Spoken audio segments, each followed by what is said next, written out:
There's something that's actually more basic than ideas. You have to have it before you have an idea. That's curiosity. Unfortunately, it's basic to all of us. I think it's basic to humans. It's basic to science, curiosity. Now, if we look for a definition of science in your textbook or maybe even online, you're likely to get something like this. Observe natural phenomena, formulate hypotheses, test hypotheses, establish a theory. That's formal. There's another less well-known one, two academics. Make up a theory based on what a funding agency manager wants to be true. Design minimum experiments that suggest theory is true. Then you go to modify the theory to fit the data. You publish the paper, and then you defend the theory despite all evidence to the contrary. You know, neither is really true. There's a grain of truth to each one. Neither is really true. I'm going to suggest that science and scientists are maybe something else. What is a scientist anyway? I'm going to start with a life story. Are we destined to be scientists from the beginning? In 1 minute or less. I was born not far from here, 25 miles from here, a family of 6. That's me with a book, a very unusual circumstance for me as a kid. My mother was an identical twin. They married brothers. I was confused for the rest of my life. They had 6 kids. We had 6 kids, 6 boys, 6 girls. We make a pyramid. We all became scientists. They didn't. They did lots of other things. If there was a gene for being a scientist, somehow it missed our family. I went to school, and I guess the way I like to explain it to my parents, school didn't like me. It wasn't I didn't like school. School just didn't jibe with me. So I almost flunked a couple of times. I had 2 EEGs after the gym teacher tried to kill me. I tried to kill myself a couple of times in accidents. It was really quite a basket case scenario. I studied outside of school, collected butterflies. I loved building go-karts. This is where I learned about science, out of school largely. Until I got to high school. I discovered art. Really felt that, wow, I'm going to be an artist. So painting in high school. I was really behind in a lot of things, so to get into college, I actually had to read a dictionary, improve my vocabulary. I went to Northern Illinois University, also not very far from here, and I started studying art. And I started taking other things too, but you know, my art took a turn for the primitive. I started cave painting, as it were. And it was a trip to a museum in New York that really changed things around. I mean, I walked in that museum. I saw dinosaurs, but I saw other things. I saw artists. I said, wait a second. I can do that. I saw people traveling everywhere. I saw the excitement, the curiosity of science. I said, I got to get me some of that. And so I headed over there. I would end up being, this is a picture of Roy Chapman Andrews, Outer Mongolia. I would be the first American paleontologist to get back there. I would find my first fossil there.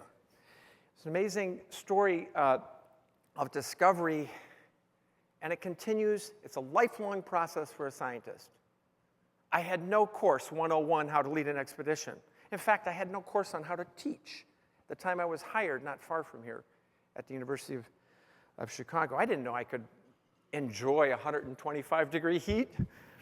Didn't know I could take photographs. That's one from National Geographic magazine, a team that was inspired to work under those conditions. Didn't know how to do that when I arrived. You just do it. But now, with my trajectory, I've been able to put together dinosaurs like this. This is Jobaria. From many specimens, came together in my artist's mind, the mind also of a scientist, because they're really very connected. So for me, scientists, no way. Many of us, maybe most of us, are not destined from birth. You got to embrace contingency, personalize your career. You have an opportunity, you take it. Life is rarely a straight arrow.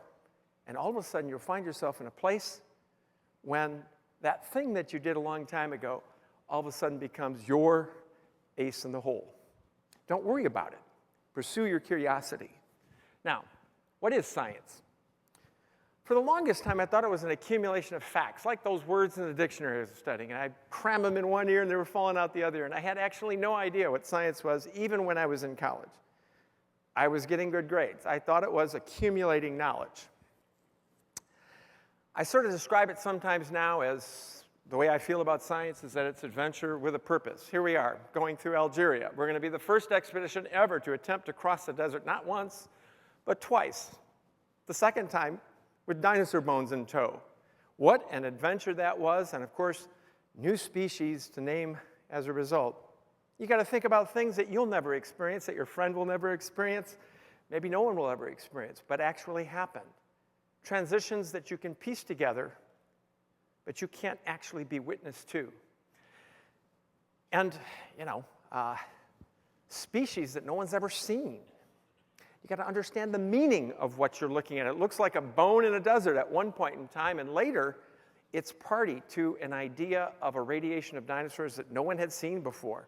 Put together animals that you've never seen before, and of course, name them, which turns out to be a lot easier than naming a child, I guarantee you. And when they're bizarre, you can, of course, go crazy, but it's pursuing things with a vengeance. It's letting your curiosity run wild. So this dinosaur, we actually found the bones spread out. We had to put it together. It had a face like no other. It looked like Darth Vader. It was so thin you could shine a light through it. But we didn't stop there. We actually went inside that brain case and actually reconstructed the brain of this animal. And from there, we could tell how it positioned its head, maybe even limiting what it could eat. Its muzzle was on the ground like some kind of Mesozoic cow. And eventually put together all the specimens we had to recreate Nigersaurus. We named it after the country, which they're very proud of. Niger, Africa. All of it's not adventure out in the field. Some of the adventure actually occurs behind a computer screen, in a laboratory. There's a lot of hard work that goes on in different places, even being a dinosaur hunter. But a lot of that involves some of the same elements. How you put stuff together. Look at this image. This image of a giant skull on the one side that we put together from pieces that we found on a cliff in Morocco. I later would talk to Science Magazine. They told me when they got that image on the right, which we took at the University of Chicago, it took all of them about 10 seconds to realize what was going to be the cover of the Science Magazine. Why do I say that? Because science is all of these things. It doesn't look at all like the diagram I showed you. It's adventure. Evidence comes in many ways, shapes, and forms. The white lab coat, the experiment, is one slice of science. It's much broader. It's a giant canvas. You got the best science puts it all together. And then science is really the art of persuasion. You have to persuade somebody else, honestly, but you've got to persuade somebody else that the science you want to do is worth it, that the discoveries you made are in fact true and important. So, discovery. That's a big part of science. Point number 3, predictable. Some people sort of think so. They think if I walk into the field, the fossils will just come walking out because I never failed. They're just, hey, we're right over here. It doesn't work that way. Some of it, you can direct yourself at a discovery, but you want to know, in the life of a scientist or someone who goes out to discover things, if your eyes and your mind are open, your best discoveries happen when you're least expecting them. I'll show you a few.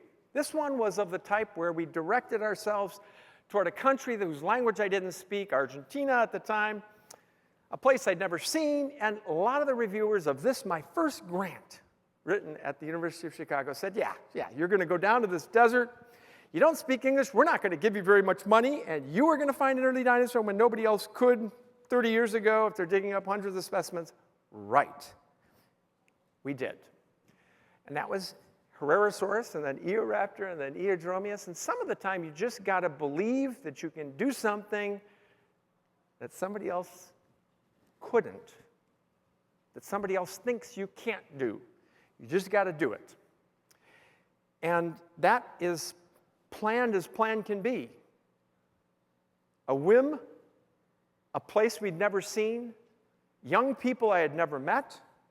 We made massive discoveries down there in Argentina. How about this? Went to Africa to find dinosaurs, and what would greet me, smack me in the face, the first thing? A giant dinosaur-eating crocodile. More bones of that than anything else that we found there.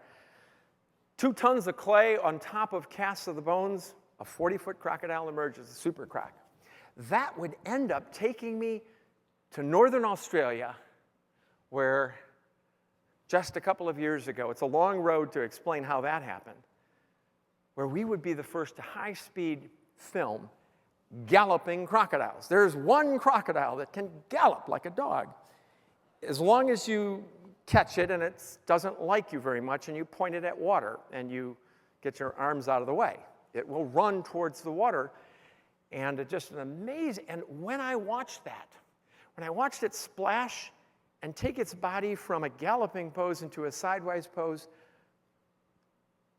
it knocked me over like almost like I was being run over by the crocodile itself. I understood crocodile evolution for the first time when that happened, because I understood how to reconstruct my fossil crocodiles. I understood that they were once much more fast animals, that they galloped in ways that we can't imagine. They don't gallop like mammals, gallop with their legs together, and they can swim like a fish. It's the only animals to ever do that, run up and down and swim like a fish. Now, how was it that I saw that and nobody else has seen that yet? Was it the art background? Was it digging up Super Croc? You see, this is really what the heart of discovery is. Now, 1 minute on a really unplanned thing. I'm going to be there in a month with Mike and some others in the audience. We're going to be blogging to Chicago. This is Niger, Sahara, heart of the Sahara, Tenere Desert. See that campsite? We're going to pitch those very same tents in 1 month. What are we looking for? Human skeletons on the top of that mound. Hundreds of them. They're going to tell the story of a green Sahara. How do we find it? I was looking for dinosaurs. And I bumped into it. Some of the archaeologists said, wow, I can't believe that you stopped. You saw a human skeleton. Well, you know what? I used to teach human anatomy down at the professor to medical students. I know what a human looks like, and I know what a good fossil looks like. The last thing I do is pass up something that might look like this when you clean it off. I would be derelict in my duties as a scientist, or maybe even as a human. We found the most posed burial in prehistory. 2 children and a woman holding hands, 6,000 years old. It's destined to be incredibly famous. This discovery? An accident. It was an accident.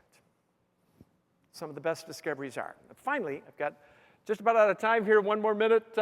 Planned and unplanned. Yeah, that's what it is. Now, science, it's good, isn't it? Well, not all science is good. Some science is meant to destroy people, it's destroy the world, destroy environments. You don't want to be involved in that kind of science, and I'm not going to encourage you to be involved in that kind of science, even though they spend almost as much money as they do on good science.